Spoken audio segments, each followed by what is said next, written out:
How to reheat your pizza without the microwave.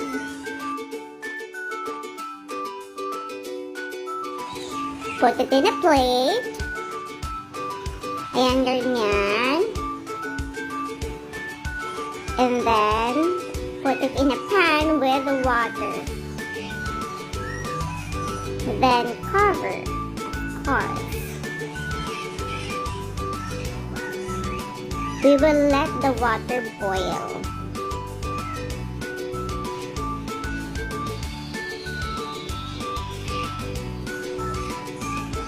And then, ta-da! All good.